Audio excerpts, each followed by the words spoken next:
Hello, Professor. My name is Stephen Hervey. I'm doing my song presentation in my car because it's the quietest place I have access to. Um, my song is "Neighbors" by J. Cole. I'm hoping to exemplify Du Bois' theory on race theory in pertinence to the veil and double consciousness.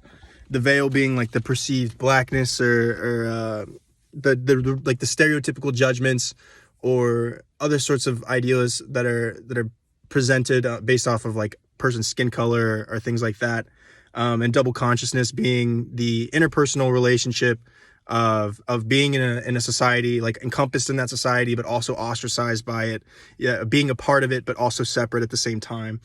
I think this is really set well and established throughout the song. In the beginning, the artist J. Cole has a nice juxtaposition by saying surrounded by trees and Ivy League students that recruited highly. There, you do you and I do me.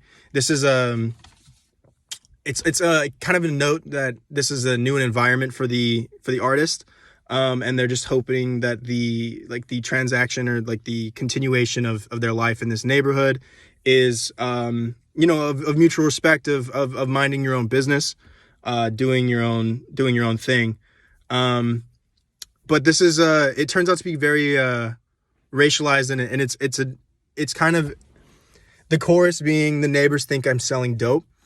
Implies that the neighbors of the artist are viewing the artist as someone, as a drug dealer, just based off of like skin color or like the newness to the neighborhood, being an African American in what is kind of described as an upper class white neighborhood.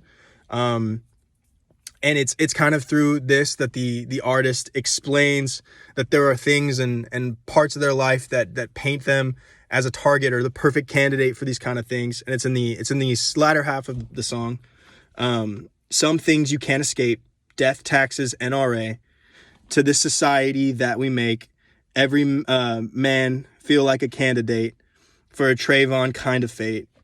Even when your crib sit on a lake, even when your plaques hang in a wall, even when the president jammed to your tape.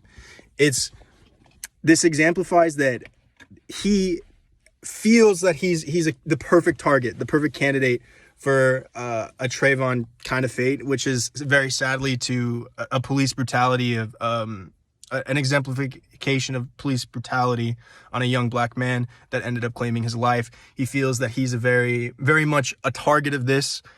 He's viewed as society as a target, or at least by the police or the justice side, as someone who needs to be controlled, or in danger of being hurt, even though he is acclimated or in a point of the society where he totally does fit in. He has all the credentials.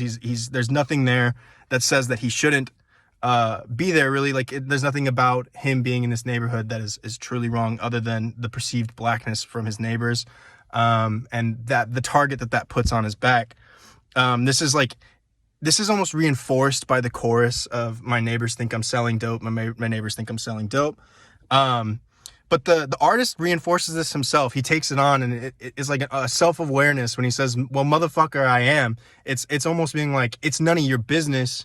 This is who I am in this society. Like, this is what you made me to be, and this is how I learned to start, or this is something that I've done. It's none of your business, and it doesn't matter if I'm doing it or not. It's kind of like bringing an awareness to the stigma that's attached to someone, whether they don't really know or not about those things. It's very kind of hard, and this is deepened when he goes and continues in black in a white man territory. Cops bust in with the army guns. No evidence of the harm that we've done. Just a couple neighbors assume we slang. One time they see us and we'll be on the news and chain. Or only time they see us will be on the news and chain. So it's this like media reinforcement that is kind of perpetuating the veil and in reinforcing this double consciousness of otherness in young minority men or African American men. There's no evidence. He's crossing into a new border of class society or like racial aligned class society or some sort of anything like that. And there's a lot of antagonism that is carried with that. Cops busting in. This is like something that would happen only if they had search warrants. They would have to be supplied with a certain amount of evidence. But the implication there is that, you know, they didn't do anything. They had nothing. There's nothing to warrant this kind of invasive search, but it's just something that is expected because of how the media portrays these young men in chains and constantly in strife with justice, even though the justice is perpetuating a system of violence and disproportionate amounts of like controlling of agency for minority individuals. Yeah, this is a song that I really enjoyed. I've enjoyed it since it came out. I think J. Cole is a great artist that really exemplifies his own experience, even if it's just a slight sliver that can only facilitate just a corner of the conversation. It's one that needed to be had. Thank you for your time. Thank you for the opportunity.